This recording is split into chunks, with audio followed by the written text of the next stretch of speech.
When I launched the boat, the surface temp was 52, while the air temp was a brisk 30 degrees. I fished my way out of the shallow end of the lake, throwing a chatterbait in 2 to 3 feet of water with scattered emerging pads. Caught 2 bass and a pickerel, plus I lost a couple that were probably pickerel. Once out in the main body of the lake, the deeper weeds seemed awfully sparse for late April compared to what I expected based on more than 55 years of fishing in this lake. The chatterbait seemed like a pickerel magnet, and the spinnerbait wasn't getting bit at all. Time for a jig, and the jig proved to be the ticket. On the jig.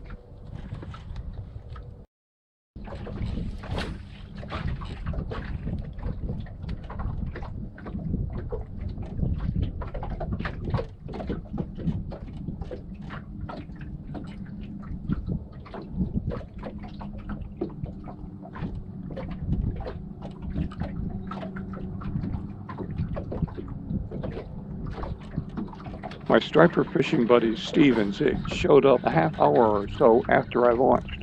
They seemed to stay shallower than me and worked up the opposite side of the lake. Eventually, we crossed paths at the north end and exchanged info.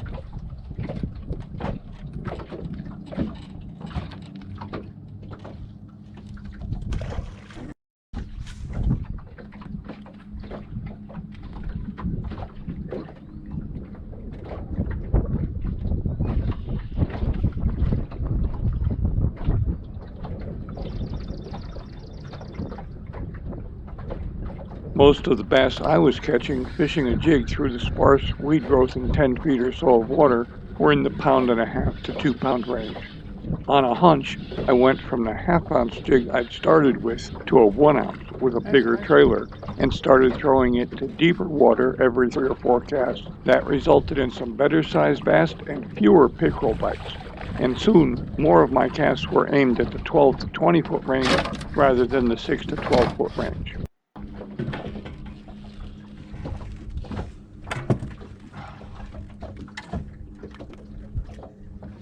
Number 6.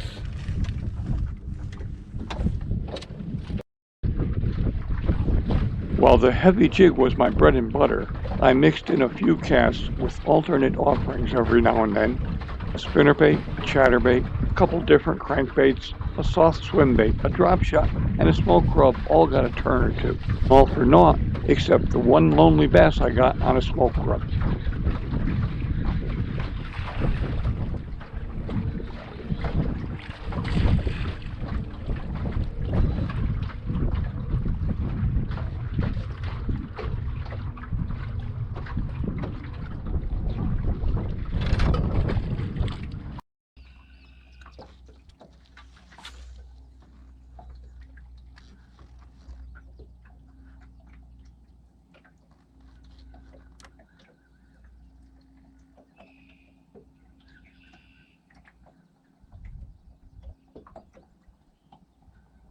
The most productive jig retrieve was a mix of dragging the jig along the bottom and swimming it very close to the bottom, rather than the hop and pause retrieve I usually favor.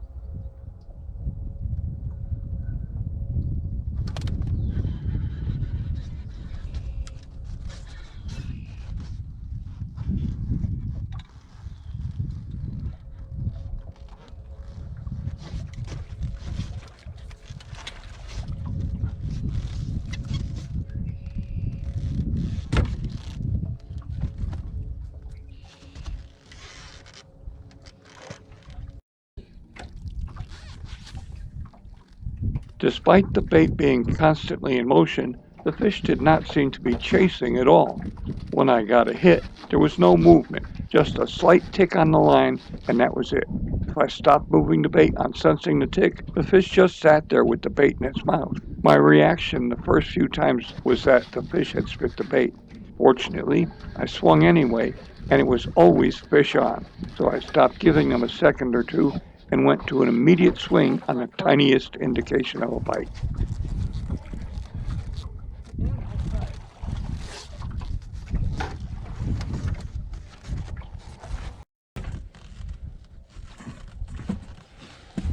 Maybe not the right size, but better.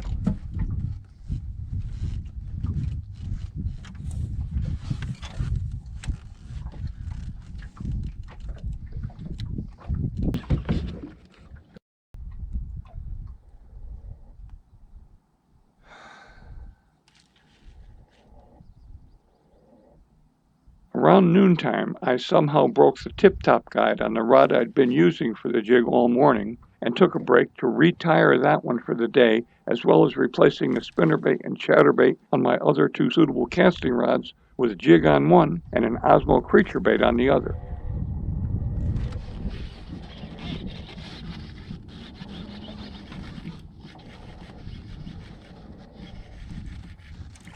I believe it was my second cast with the Osmo that produced my 19th bass of the day. Osmo.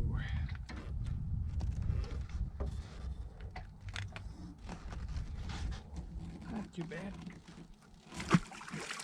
As my first cast with the newly retied jig was settling to the bottom, my phone rang. It was Zig calling, but I was getting hit at the same instant and dropped the phone, set the hook on what turned out to be my best fish of the day.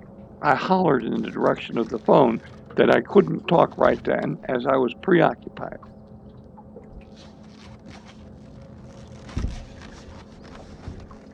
When I landed the bass, I took a picture of it and sent it to Zig to let him know just how preoccupied I'd been.